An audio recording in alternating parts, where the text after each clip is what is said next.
Good morning. എല്ലാവർക്കും ഒരു നല്ല ഡേ ആശംസിക്കുന്നു.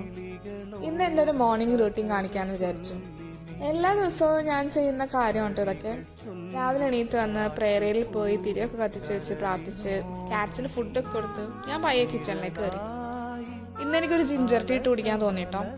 രാവിലെ ഞാൻ നോർമലി ബൂസ്റ്റ് അല്ലെങ്കിൽ ജിഞ്ചർ ടീ ആണ് കുടിക്കണേ. എനിക്കെന്തോ അതൊക്കെ കുടിക്കുമ്പോൾ ഒരു പ്രത്യേക സമാധാനം. പിന്നെ ചായ കുടിച്ചു കഴിഞ്ഞ് ഞാൻ ഒന്ന് റിലാക്സ് ചെയ്യാൻ വേണ്ടി ഇരിക്കും. കുറേ കാര്യങ്ങളൊക്കെ ഞാൻ അപ്പം ഇരുന്ന് ചിന്തിക്കും. കുറച്ചേരം ഫോണൊക്കെ നോക്കി അങ്ങനെ ഇരിക്കും. ചായ കുടിച്ചു കഴിഞ്ഞ് പിന്നെ എൻ്റെ മെയിൻ പരിപാടിയാണ് കേട്ടോ ബാൽക്കണിലേക്ക് ഇറങ്ങുന്നത്. എനിക്ക് ആകെ 3 ചെടിയേ ഉള്ളൂ. ഈ ചെടിയൊക്കെ നടക്കുമ്പോൾ എനിക്ക് എൻ്റെ വല്യമ്മനാണ് കേട്ടോ ഓർമ്മ വരുന്നത്. എൻ്റെ അമ്മയുടെ ഏറ്റവും മൂത്ത ചേച്ചിയാണ് കേട്ടോ വല്യമ്മ. വല്യമ്മയ്ക്ക് ഇഷ്ടം പോലെ ചെടിയാണുള്ളത്. ഒരുപാടെന്ന് വെച്ചാൽ ഒരുപാട്. ഇല്ലാത്ത ചെടിയൊന്നുമില്ല വല്യമ്മക്ക്. പണ്ടൊക്കെ എറണാകുളത്ത് ഫ്ലവർ ഷോപ്പ് പോകുമ്പോൾ ഈ ചെടിയൊക്കെ കണ്ടിട്ട് വല്യമ്മയുടെ മുഖത്തുണ്ടാവുന്ന സന്തോഷം കാണണം. ഇപ്പം എൻ്റെ ഈ ചെറിയ ബാൽക്കണിയിൽ കാണുമ്പോൾ എനിക്കും അതേ സന്തോഷമാണ് കേട്ടോ തോന്നുന്നത്. കുറച്ച് നേരം ഞാൻ മോർണിംഗിൽ ഇങ്ങനെയൊക്കെ ഇരിക്കാൻ ടൈം കണ്ടെത്താറുണ്ട്. ഈ ബിസി ലൈഫിൽ നമ്മൾക്ക് വേണ്ടി മാത്രം എത്ര ടൈം സ്പെൻഡ് ചെയ്യുന്നുണ്ടാവും? അങ്ങനെ ഒരു 10 മിനിറ്റെങ്കിലും നമുക്ക് സ്പെൻഡ് ചെയ്യാൻ പറ്റണം. എങ്കിൽ മാത്രമേ നമ്മൾ ഈ ജീവിക്കുന്നതിനൊക്കെ ഒരു മീനിങ് ഉള്ളൂന്നേ.